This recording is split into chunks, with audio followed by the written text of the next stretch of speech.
Hello दोस्तों, आज की क्लास से आपके एग्ज़ाम में 5 अंक का फिक्स होने वाला है।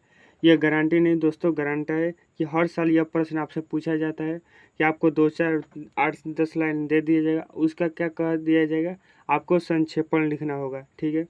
यदि आप जब आप 10 क्लास का एग्ज़ाम दिए होंगे तो उस समय आप देखेंगे कि आपके जो एग्ज़ाम का हिंदी का पेपर होता था दोस्तों, उसमें ये थी नहीं पूछता था, क्या नहीं पूछता था, संक्षेपण नहीं पूछता। लेकिन आप जब 12th क्लास में गए तो आपसे क्या संक्षेपण पूछने लगा, तो आप सबसे पहले डाउट आएगा मन में कि संक्षेपण होता है क्या। संक्षेपण पता रहेगा तभी ना संक्षेपण करेंगे। तो देखिए, संक्षेपण का अर्थ होता है छोटा करना। क्या होता है दोस्तों, छोटा करना। आप एग्जाम में जाइएगा तो आपको 5-6-7 लाइन दे दिया जाएगा और उसका कह दिया जाएगा संक्षेपण लिखिए। संक्षेपण का अर्थ क्या, छोटा, मतलब उतना 5-6-7 लाइन, इतना जो बड़ा लाइन दिया है उसका क्या हमें छोटा रूप में क्या लिखना होता है। यही संक्षेपण क्या होता है दोस्तों, अर्थ होता है।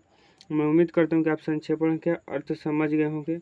अब हमारा बात आता है कि संक्षेपण कैसे लिखें। तो इसको हम क्या आज की वीडियो में लिखने को सिखाएंगे। तो आज की वीडियो को आपको अंत तक देखना है और हमारे चैनल पर नए हो तो चैनल को अवश्य सब्सक्राइब कर लीजिए और इस वीडियो को लाइक ज़्यादा से ज़्यादा कीजिए ताकि हम इसी तरह के और भी वीडियो लाएँ, ताकि आपका कम समय में ज़्यादा अंक आप क्या कैच कर सके। ठीक है दोस्तों, तो चलिए आज की हम वीडियो क्या करते हैं, शुरुआत करते हैं।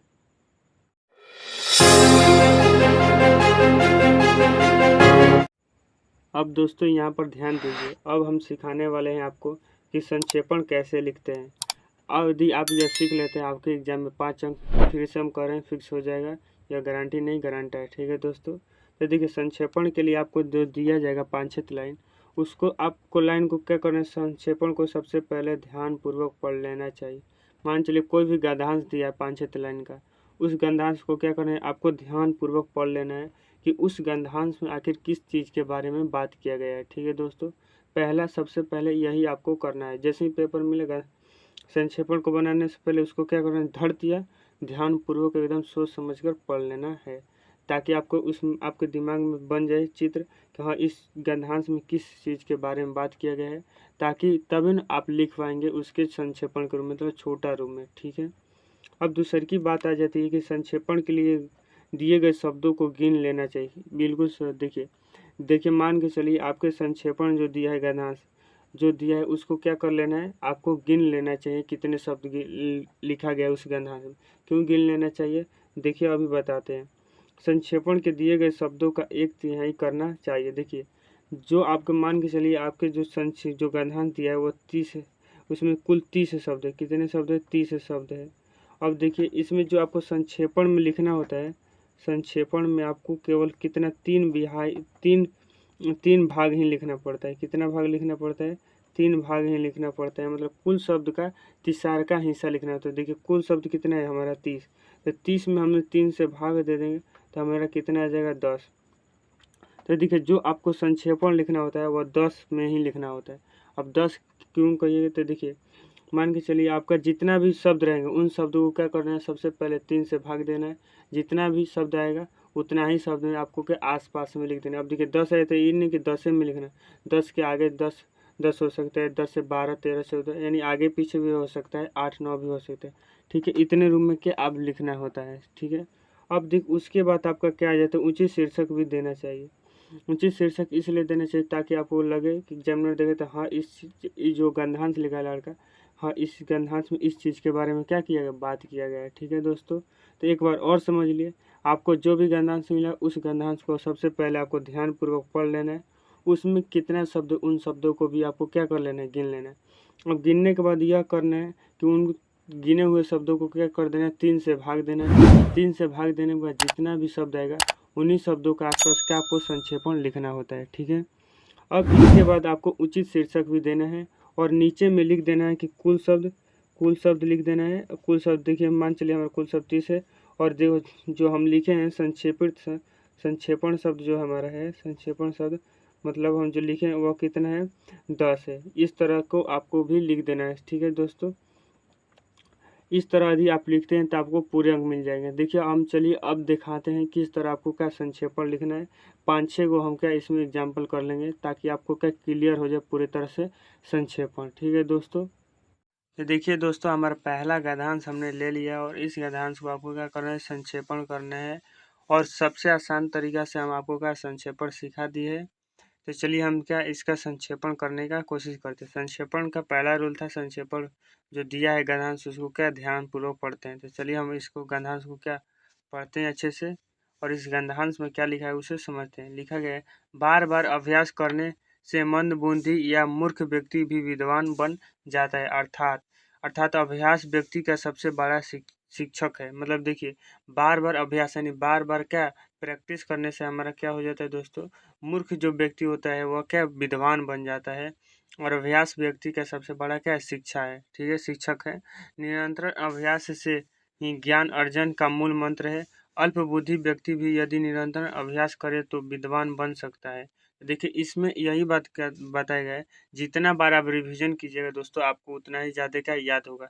इसलिए ज़्यादा से ज़्यादा आपका रिवीजन कीजिए। इसके बारे में भी क्या देखिए, आप अगर अल्प बुद्धि यानी आपका दिमाग थोड़ा कम ही काम करता है, यानी आप यदि बार बार निरंतर क्या कहते हैं निरंतर अभ्यास करेंगे तो आपको क्या जल्दी याद हो जाए, आप भी विद्वान बनिए, ठीक है।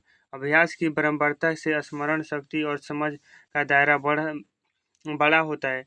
ज्ञानदाता बनने लगता है, ज्ञान आदत बनने लगता है, और यही आदत व्यक्ति के स्वर्णिम विकास का सहायक है। स्वर्णिम विकास का क्या मतलब, उच्च विकास का क्या है दोस्तों, सहायक है। मतलब इस जो गद्यांश में क्या देखें, इस गद्यांश में इसी चीज़ के बारे में है कि आप जितना बार ज़्यादा अभ्यास करेंगे दोस्तों, जितना ज़्यादा आप अभ्यास करेंगे उतना हमारा क्या होगा, इति होगा क्या, हमारा उतना ही क्या दिमाग तेज होगा और हम एक विद्वान व्यक्ति बन जाएगा। यदि आप कोई मूर्ख व्यक्ति हो चाहे अल्प बुद्धि है तब पर भी आप क्या विद्वान बन सकते हैं निरंतर अभ्यास। यही इस गद्यांश में क्या लिखा गया है।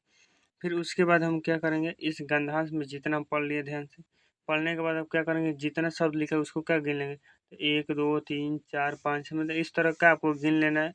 तो देखिए जब आप पूरा शब्द को गिन लीजिएगा तो हमारा कुल शब्द कितना आएगा। तो देखिए यहाँ पर लिखा गया है, कुल शब्दों की संख्या जो दोस्तों आएगा कितना आएगा, 74 आएगा। मूल शब्द लिख सकते हैं।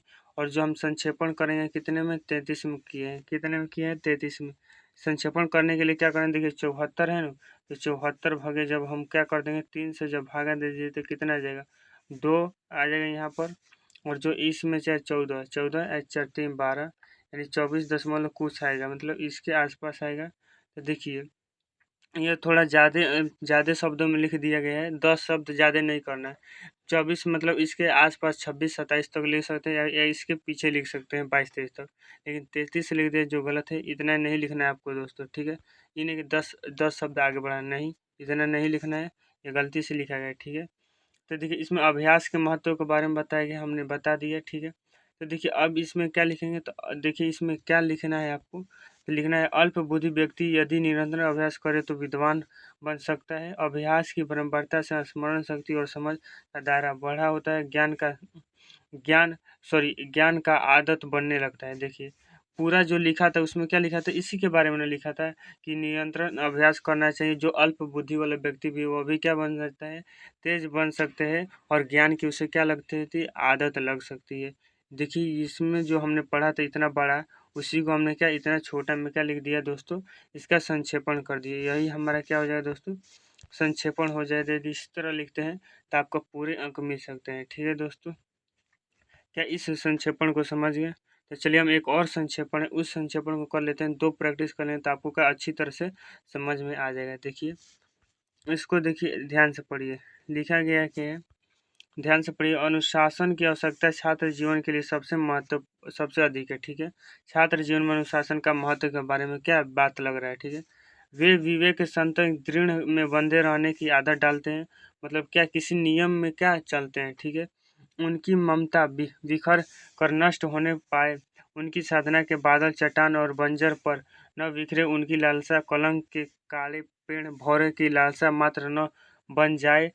इसके लिए क्या है, छात्रों को व्यवसायिक जीवन में अनुशासन के नियमों का पालन परामर्श आवश्यक है, ठीक है। मतलब देखिए इसमें क्या बताया गया, यहाँ तक हम जितना पढ़े उसमें क्या है, छात्र जीवन में क्या क्या बताया, अनुशासन के महत्व के बारे में क्या दोस्तों बताया गया है कि छात्र जीवन में अनुशासन का सबसे अधिक क्या होता है, महत्व होता है, ठीक है।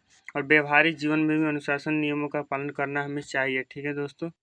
अब देखिए आगे लिखा है, जीवन के हर क्षेत्र में अनुशासन का आवश्यकता पड़ती है, केवल विद्यालय में नहीं वरना परिवार के समाज अनुशासन के नियमों नियमों का पालन करना चाहिए। देखिए देखिए यहाँ पर अब क्या लिखा गया है कि देखिए हमारे केवल छात्र जीवन में ही नहीं अनुशासन चाहिए, बल्कि हर क्षेत्र में अनुशासन की क्या दोस्तों आवश्यकता है। केवल विद्यालय में नहीं कि विद्यालय में हम ड्रेस पहन के जाए, विद्यालय में एकदम अच्छे सीधवा लड़का के साथ रहेंगे, नहीं, बल्कि हर समाज के आपको कोई भी व्यक्ति देखे तो आप में कोई गलत चीज़ ना निकाल पाए। ठीक है, इस तरह से आपको क्या अनुशासन में नियमों का पालन करना है। ठीक है, उन्हें ये समझ लेना चाहिए कि पूरी सृष्टि और ब्रह्मांड अनुशासन से बधा है। जीवन में लिखा गया है दोस्तों, जीवन में अनुशासन न हो तो हम अपनी अराजकता का शिकार हो सकते हैं। ठीक है, देखिए यहाँ तक हम पूरे गंधांश पढ़े तो पूरे गंधांश से आपको क्या मिला, तो इस गंधांश में अनुशासन के बारे में क्या दोस्तों बताएगा, किसके बारे में बताएगा, अनुशासन के बारे में।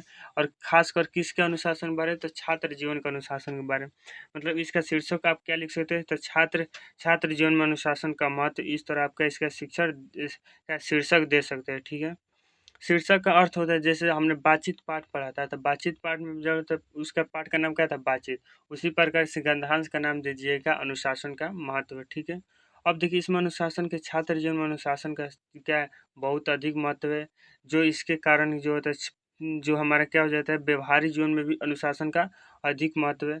यदि कोई व्यक्ति अनुशासन का पालन नहीं करता है तो उसके क्या जीवन बढ़िया से नहीं चलता है। अब मान चलिए आप सभी जगह क्या एक समान नहीं रहेंगे तो आपको दिक्कत हो जाएगा ना। ठीक है, उसी प्रकार छात्र जीवन में अनुशासन का भी महत्व है। ठीक है दोस्तों, अब यहाँ पर आप बात करेंगे तो केवल विद्यालय में छात्र जीवन नहीं चाहिए, मतलब अनुशासन नहीं चाहिए, बल्कि हर क्षेत्र में समाज के हमें अनुशासन चाहिए। इस तरह का इसमें अनुशासन के बारे में लिखा गया। यदि हम लिखेंगे तो सबसे पहले इसके क्या शब्द गिन लीजिए, शब्द गिनेंगे तो कितना आएगा, तो देख लीजिए यहाँ पर लिखा गया।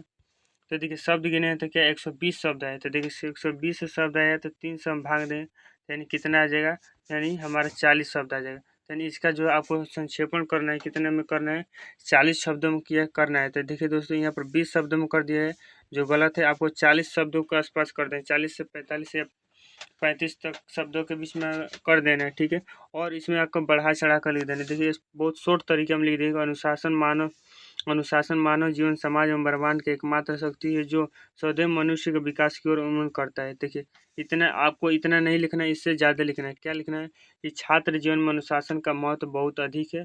यदि छात्र जीवन में अनुशासन नहीं है तो वो क्या एक नियम में नहीं चलेंगे, वह इधर उधर भटक जाएंगे।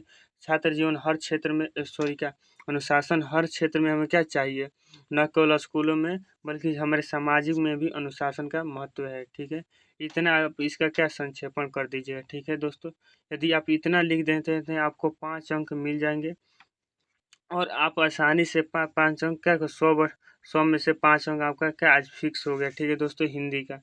ठीक है, तो आप इसी तरह पढ़ते रहिए और हमारे चैनल को जरूर सब्सक्राइब कर लीजिए, अभी तक सब्सक्राइब नहीं किया है। ठीक है, तो धन्यवाद। हम अगली क्लास में एक नेक्स्ट टॉपिक के साथ मिलते हैं।